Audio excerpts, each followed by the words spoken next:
Mindfulness and planning. This is a question I get a lot. How can I plan, and I have to plan in my life, if I'm being mindful? And I'd actually like to say that being mindful is the best way to plan. So I'm going to walk you through this.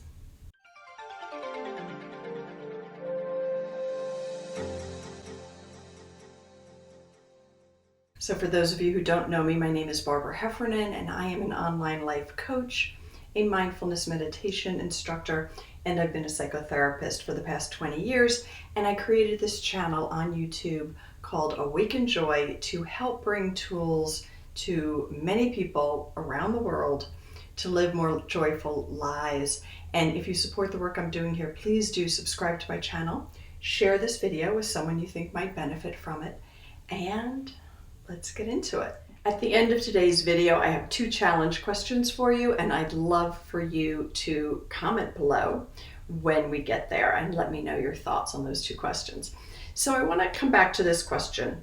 How can I plan if I'm mindfully in the moment? And to that, one thing I'd like to say is that even monks, even Buddhist monks who are on retreat for long periods of time, even the Dalai Lama, even people who have spent their entire lives developing a mindfulness practice, they plan. We need to plan. We're human. We need to plan. Today I'm going to talk you through how to plan mindfully and what the opposite is. I'm going to provide you with the 4 keys to planning mindfully. And I want to start with the definition of mindfulness. So this is a definition, it's a pretty classic definition. I pulled this from Jon Kabat-Zinn, who is a well-known mindfulness teacher and leader, actually, in the overall mindfulness movement. And the definition of mindfulness is paying attention on purpose in the present moment, non-judgmentally. So let's think about that a minute. If we are paying attention on purpose, in the moment, in the present moment, here and now, non-judgmentally, can we do that while we plan? And I would like to say the answer is yes. So to understand the difference between planning mindfully and its opposite, let's talk about the difference between planning and worry. We humans, we have this brain that projects into the future, which has helped us survive. And that ability to project into the future can be a very productive thing. The problem with that ability is that we get lost in those projections and it turns into worry. So we end up trying to play the chess game out 10 moves ahead of where we are, or we get totally lost in a fantasy. It could be a good one or it could be a terrible one when we begin to think about the future. So when we go to plan, we don't just kind of plan, we project and we get lost in those projections. I believe that your planning could be greatly enhanced if you take maybe 10 minutes to do a mindful meditation prior to sitting down to plan. And if you become grounded in the moment and create a sense of stillness and a sense of safe enough now and okay enough now, then planning from there will be a totally different experience.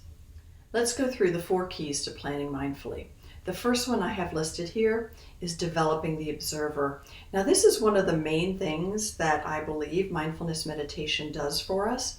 As we sit in mindfulness meditation, the part of our brain that's the observer of what goes on strengthens. And that observer is the non-judgmental observer, with this observer who's kind of like, oh, that's interesting, like that's happening.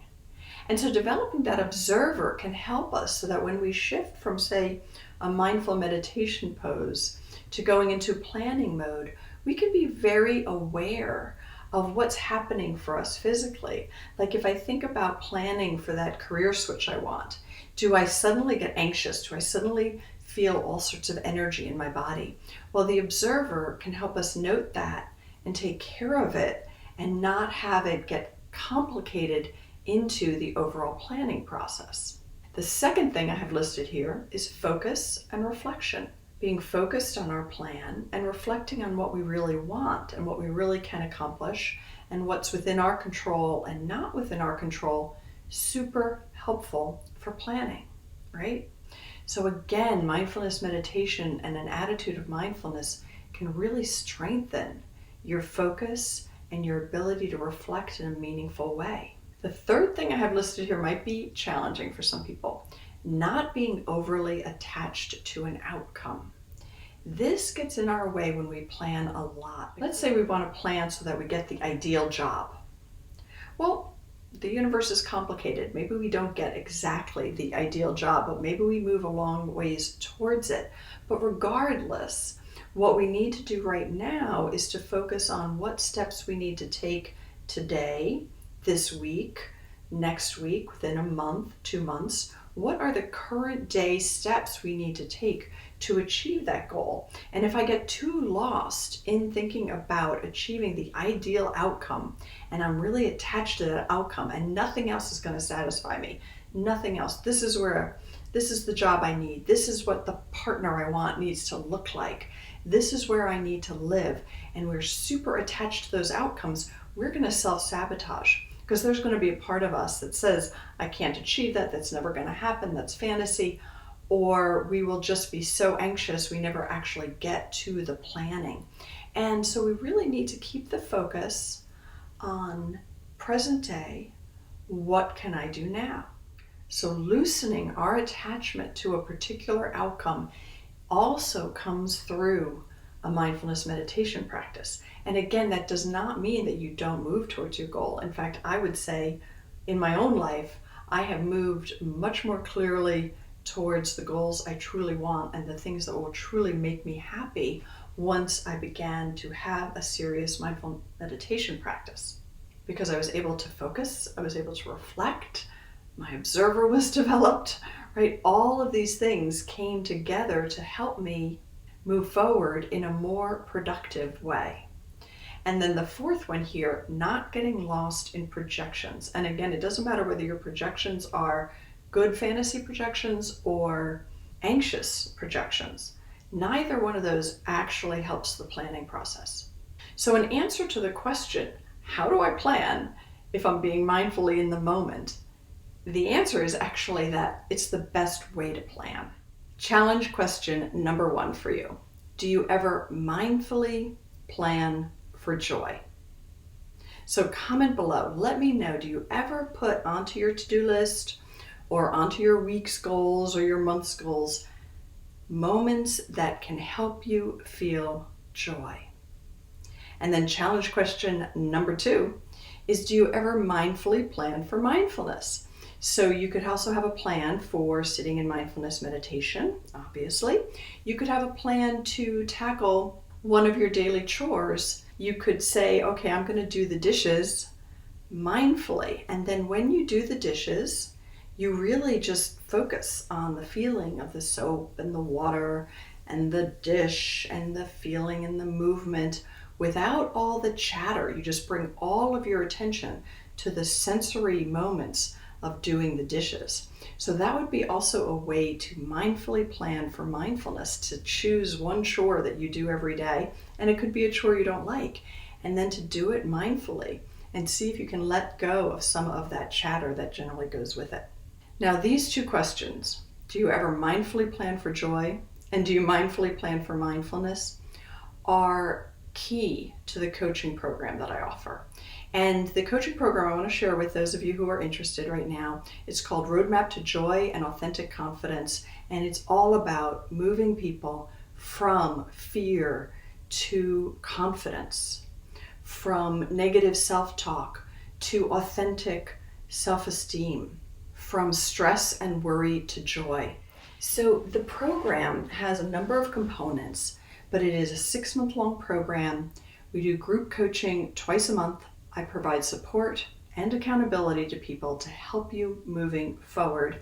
There are pre-recorded videos in a course site, and there are also frequent live videos personalized to the group and to the material we're going through. And it's really a step-by-step plan. We start with an actionable plan to achieve the life you desire. We work on tools to rewire your brain to let go of patterns that are holding you back. We learn and practice effective tools to dramatically reduce needless worry and anxiety. We develop natural, authentic confidence and self-esteem, heal those negative core beliefs, and develop or strengthen, because many people come into the program and they already have a meditation practice. So we either develop it new or we strengthen your existing practice. And using these tools together in an integrative way is, in my view, the most effective way to make meaningful change in your life. Really meaningful change in your life. And these things take practice. It's not super easy. There are no magic wands.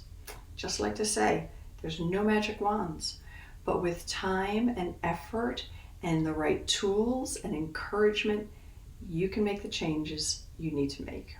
So if you're interested in this program, there's a link below this YouTube video. You have to click show more where you see notes and it'll say show more. Click that and you'll see a number of links. And click the one that says Roadmap to Joy and Authentic Confidence, and you can schedule a free fit conversation with me to make sure it's the right fit for you. So let me know what you thought about this video on mindfulness and planning. Let me know if you plan mindfully, and I will see you next time.